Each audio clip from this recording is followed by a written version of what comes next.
Hey everybody, my name is Paul Esden Jr., aka Boy Green. I'm the New York Jets digital reporter for Heavy.com, and welcome to another Mock Draft Monday here on my YouTube channel, youtube.com/BoyGreen25. And every Monday on the show, we bring on a different guest. You guys know the drill by now for the path to the 2022 NFL Draft, and I'm pleased to be joined by a phenomenal guy that I've known for a little bit now, but this is the first time we've ever had him on this series. So let's bring him in. His name is Justin Mello of the Draft Network, and he's better known as the interviewer. But now I will interview the interviewer, and we'll learn more about that in just a second. Justin, how are you, man?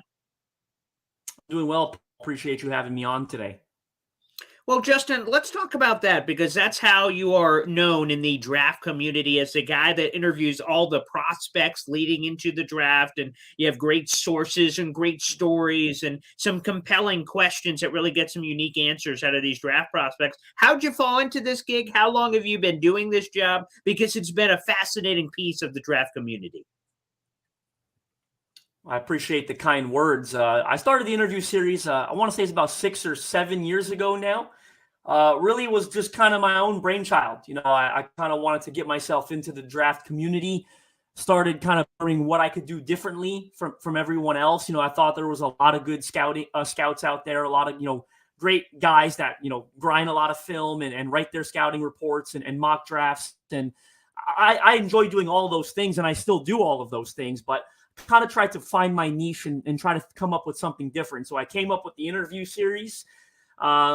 Maybe interviewed 30 guys the first year I started doing it. It was just getting my feet wet, and it's taken off for me since then. Every year interview about 100 to 200 prospects. I think last year I hit about 155. Every year I say, I don't think I'm going to be able to top the previous year, and then I somehow get busier every year. So I'm in the middle of it now, off to a great start. It's been a lot of fun getting to know these guys, and 2022 draft is fascinating. The pool of talent is fascinating. So really having a good time with the series once again this year. Well, let's get into some of those guys that you have interviewed in the past. Again, make sure you follow Justin on Twitter. He'll make sure he gives that plug by the end of the interview so you guys can follow along with his draft series again at the Draft Network. And one guy I saw that has had a lot of Jets people talking is Cole Strange coming out of the Senior Bowl. So I want to first off ask you, what's kind of your inference on draft stock for the guy? Maybe the most interesting thing that you kind of took out of the interview with him, and if you believe that he could maybe be a Jets fit.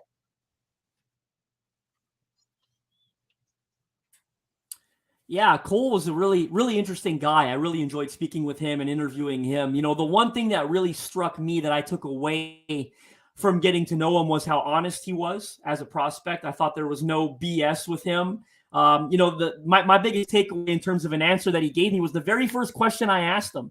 I asked him about why he decided to return to Chattanooga for, I believe it was a fifth senior year, but it was a sixth year of eligibility that was granted to him from the NCAA due to the COVID situation, of course, and how his season was taken away in 2020. And I asked him about making that decision and whether or not that was a tough decision. And he said, no, it wasn't a tough decision at all because I wasn't even on the NFL draft radar. I sat down with my coaches and we talked about it, and I didn't have a single scout reach out to me, he said, ahead of the 2021 NFL draft. Like, no one was interested in signing me. I wasn't hearing from teams or anything. So he decided to return to school. He had a great season. And then I think the biggest thing for him is we saw him go down to the Senior Bowl, and he was terrific out there. And the most important thing was he looked like he belonged, right? Anytime you get a guy from Chattanooga at the Senior Bowl, obviously it's a step up in competition, and he didn't shy away from that. He told me, we weren't playing top competition on a weekly basis, again, which was very honest of him. He went there, he looked like he belonged, right? That was the most important thing, and he handled those rushers, those interior guys that were from, obviously bigger programs than he's used to playing against. Can play guard, can play center. We saw that spent most of his time at Chattanooga, of course, on the interior. Really liked what he did at center at the Senior Bowl. I think that was really important for him to show that he could play both positions and be a versatile guy. I don't see why the Jets wouldn't have interest in a guy like him. I think he fits that outside zone scheme that Coach LaFleur is running as the offensive coordinator. Obviously, they brought with them from San Francisco. This Jets regime did, and I think he fits that system. And look, we've seen a lot of small school Senior Bowl guys in years past.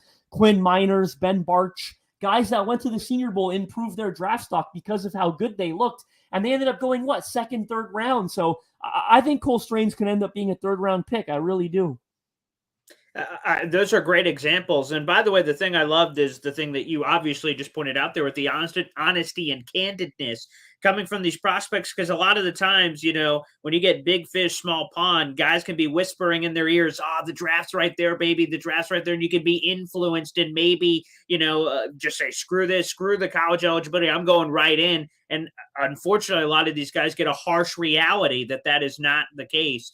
So it is interesting to hear that from Strange. That's fascinating. Again, we're speaking of Justin Mello of the Draft Network. He is the interviewer. He is that guy. And we have him here on the Mock Draft Monday special, which is terrific. And everybody, a quick reminder, by the way, make sure you smash that thumbs up button and hit the subscribe button as well. And get all your button fixing in right here on our YouTube channel, talking all things New York Jets. Justin, I want to talk about a few articles. This is another theme for those who read your interviews. There's another theme that you've done recently for the Draft Network where you pick out a guy, insert player, and some 3 logical fits. So we're going to dive back into free agency here, where you dissect 3 fits that would make sense for a team. And there's a couple of guys that you mentioned over the last handful of weeks. I kind of dove through all your articles. I sifted through and picked out a couple of guys I found interesting that you said were good fits for the Jets. And I want to start with Brandon Scherff, the Washington Commanders. Got to get used to that one. Washington Commanders guard that is set to reach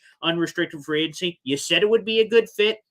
I'm intrigued by it, but also scared by it here, Justin, because Jet fans have been burned before by free agency in general. And the few things with Brandon, obviously, is the durability. I don't think he's played a full season since 2016. Going to be a lot of moolah, of course, for whoever signs him. And, of course, you have to factor in age as well. Why do you believe he's a fit? Give the pitch to the Jet fans that are watching and listening to this, why that would make a ton of sense. Yeah, I mean, I think he's one of the best guards in the National Football League, right? And it's so from that perspective, it can be straightforward because he's been an extremely consistent performer throughout his career. This is a guy that has stayed motivated. The Commanders have placed, I believe it was the non-exclusive franchise tag on him in back-to-back seasons. And here's a guy that didn't complain a whole lot, didn't hold out for the long-term deal like a lot of guys do, just kept showing up to work and kept performing at an extremely high level. This is a guy, again, I would say he's been one of the most consistent guards in the NFL. I think he's scheme versatile, can play in any system, so I wouldn't worry about him coming over to New York and fitting that system there. You talk about a guy, that can really also help move the culture forward, right? Obviously, a new Jets regime with Coach Rob over there and LaFleur as the offensive coordinator, Joe Douglas as general manager. You talk about a regime that's still installing the culture. I think he's a guy that can accelerate that process and move them forward. On top of that, anytime you have a rookie quarterback, like they did in Zach Wilson, you've got to build up the trenches, right? You got to make sure you protect him. We saw what happened to Burrow in 2020, for example, that torn ACL when he was playing in front of a line that wasn't so good. Obviously, the Bengals bounced back in a major way in 2021, but you got to be so careful with these young quarterbacks. You got to make sure you protect them at a high level. And they've put an emphasis on that, right? They drafted Elijah Vera Tucker last year, who I thought had a very good rookie season. They drafted Mekhi Becton a couple of years ago. I know his career is kind of not off to an ideal start. He's battled inconsistency and injuries, but it just goes to show you how much they are investing in this offensive line. So, look, I don't really expect Scherff to hit free agency. I'll be shocked if the Commanders don't reach something with him before the mid-March deadline. But if he does, the Jets have the cap space. They have the need to make a splash like that. And again, I think it's all about surrounding Zach Wilson with a better environment, making sure you protect him, make sure you put him in a situation where he can succeed. We saw him start to take steps forward towards the end of the season. So this season's all about trying to sustain that success that he found over those last couple of games. And Scherff is a guy that really can really help transform an offensive line. That's a compelling case right there from Justin Mello here on the show. Let's go to another free agent, which is very interesting, and it was J.C. Jackson, the New England Patriots cornerback. And of course, you could do a double dipper there, where not only do you get a great corner in theory, but you steal a guy for the Patriots. Why not? That's always great. So I'm intrigued by this because obviously the volume of interceptions is hard to ignore. It's wild, quite frankly. It is an elite and crazy status when you evaluate what he's been able to do in this period of time, to some of the best playmakers in NFL history on the defensive side of the football. And it's hard because sometimes interceptions are this fluky thing, but it can't be this fluky if it's happening this often, right, Justin? I mean, so speak to this fit, a little bit of your article there, and why it would be a good move. Yeah, I mean, I think he's the best corner in football. I really do. I don't think there's a better cover man in all of football right now. The guy's elite. I mean, you've seen the amount of interceptions over the last 2 years. I think it was 9 in 2020 and then 8 in 2021. Like, it's just astounding. And anyone will tell you interceptions are typically a volatile stat, right? Like they're usually tough to carry over. You'll see a guy get 8 interceptions one year and 2 the next. The ball just doesn't always fall your way, right? There's a lot of, at times, luck involved with interceptions, tipped balls into the air, and so on. But this is a guy that's making his own, right? Like, it's an astounding amount of interceptions over the last couple of years. I really do think he's the best corner in football. He's going to command a ton of money on the open market. He deserves to get a ton of money on the open market. Again, assuming he hits it. I would think the the Patriots are going to keep this guy. But he's also starting to get a little frustrated with the process, right? I think he came out the other day and talked about vented a lack of frustration regarding a lack of movement between negotiations between his reputation and the Patriots. So I will say I would like to see him land somewhere I think that plays a bit more man coverage, is a bit more man heavy. The Jets didn't play a ton of man coverage in 2021, and this is born to play coverage. That's what he's done in New England for a number of years.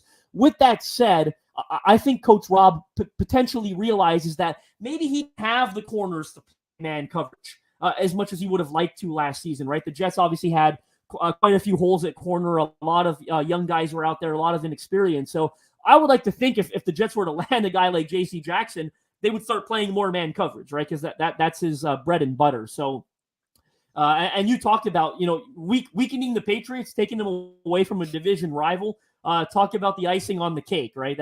I'm sure Jets fans would love to see Pats fans, rip their hair out over losing a guy like J.C. Jackson to the Jets. So it's a no-brainer, right? Obviously, Coach Rob's a defensive-minded coach.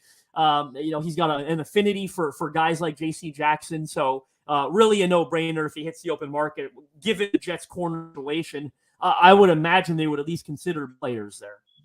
And Justin, I think you hit the nail on the head in your response, quite frankly. And I was kind of saying this throughout this week on podcasts and interviews that a lot of people were saying, wow, man, the Jets ran a lot of zone last year. I'm like, well, I'm going to be honest. I think Robert Saleh looked at his group and said, okay, we're running some zone this year, because you look at the talent and you look at what's available. You try to, that zone can hopefully mask some of the weaknesses or inexperience, because again, the Corners ended up playing pretty well, but still that, going into the season, man, we got to try to protect these guys as much as possible. When you do that, obviously you can weaken some other parts of the defense, but as you said, you get a guy like J.C. Jackson. Okay, group, throw that plan out the window. It's time to play some man-on-man action here with the New York Jets. So I love the cut of the jib, potentially, of J.C. Jackson to the Jets. I like that. But to your point, again, a more man-natural scheme, if that's just what they run from pillar to post, that could also be potentially a fit with J.C. Jackson. I want to put you on the spot here with this, because there's been a lot of speculation, people,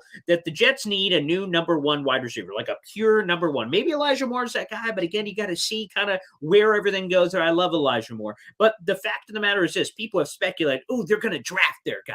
No, they're going to trade for that wide receiver. No, maybe they're going to sign that free agent wide receiver. Justin, I'm going to put you in the cockpit.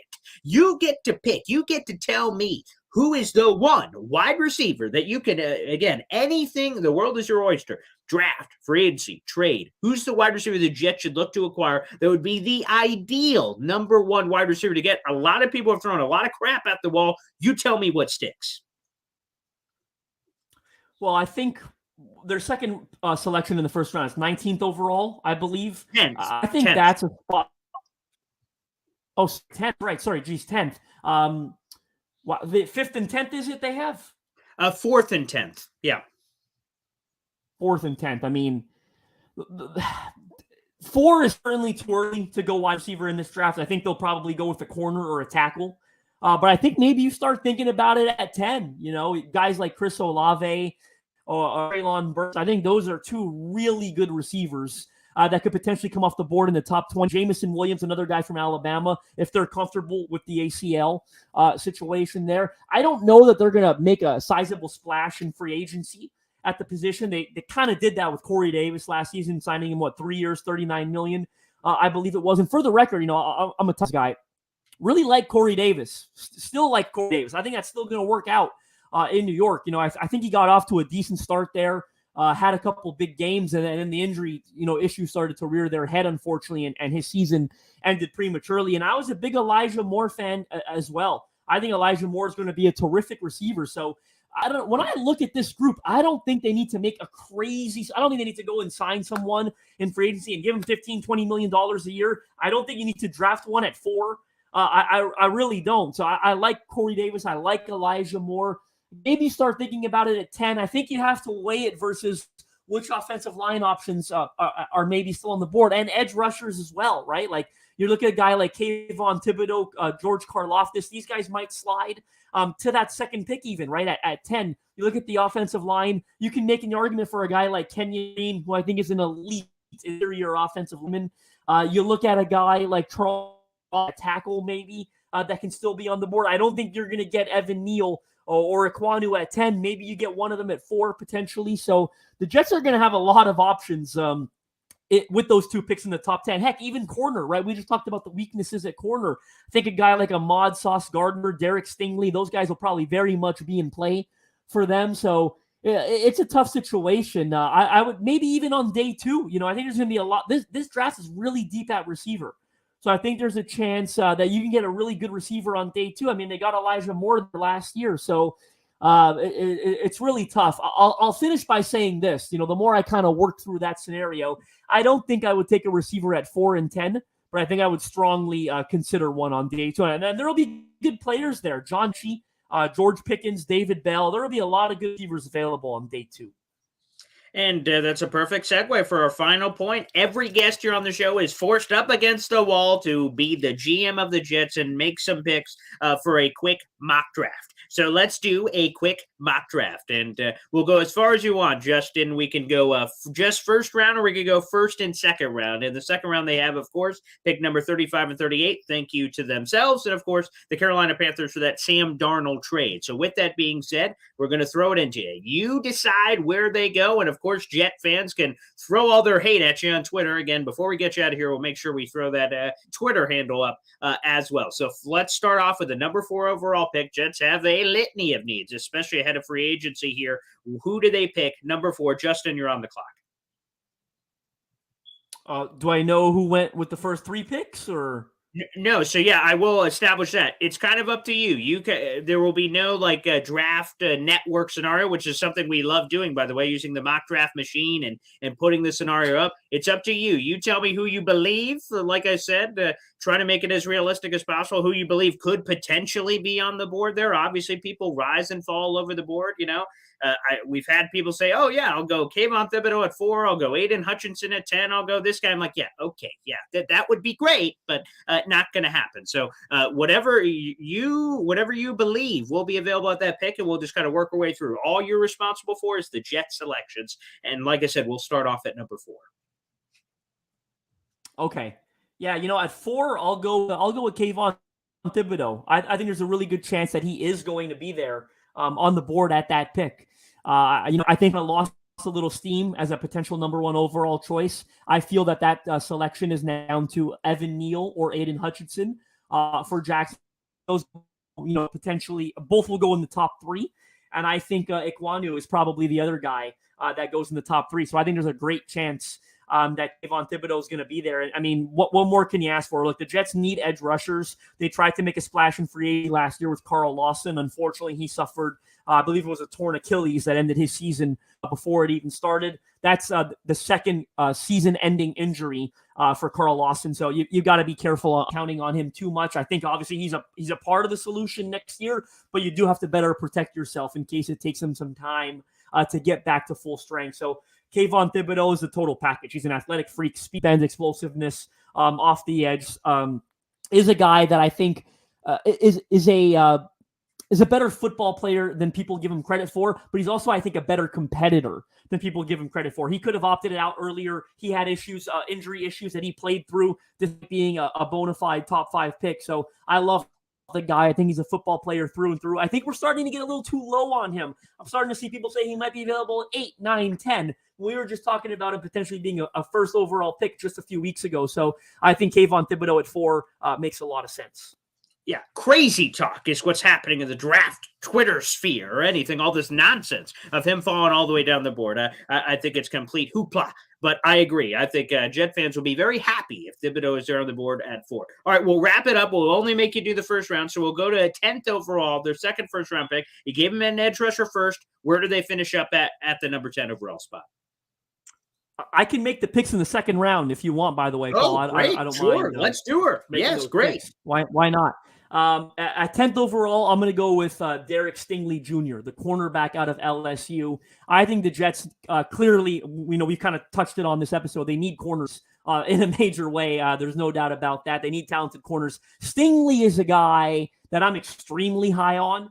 Currently, for me, I'm big board. He's number 6 on my personal big board. I'm really high on him. I don't quite understand the disrespect that he's currently getting in the draft community. It almost reminds me a little bit of what we did with Jamar Chase a year ago, right? I mean, and Chase obviously ended up going 5th overall, so it's not really disrespected. But when I look at Stingley, this is a guy that played at such a high level at such a young age at LSU. I think this is a straightforward evaluation. And the reason I compare it to the Jamar Chase situation is that should have been a straightforward evaluation. And for a lot of people, for whatever reason, it wasn't, right? We saw Jamar Chase play on a team with Justin Jefferson where he was significantly younger than him, and he was the bona fide number 1 receiver on that team. What does that tell you? Jamar Chase is a dog. And I feel the same about Stingley. You can go back several years and watch the tape where he's one of the youngest defenders on that LSU team, where the youngest starting corner, and he's the best player in that secondary. I mean, I think this is a straightforward evaluation. This is a bona fide number 1 corner that is going to eliminate one side of the field on Sundays. I love Derek Stingley Jr. Now, I think Ahmad Sauce Gardner probably fits the zone coverage schemes that the Jets ran last year a little bit better. But we kind of talked about it when we went through the J.C. Jackson scenario. I love Derek Stingley Jr. You can play more man coverage once you get him into town. He's the best corner in this draft. I think this would be a home run pick for the Jets at 10.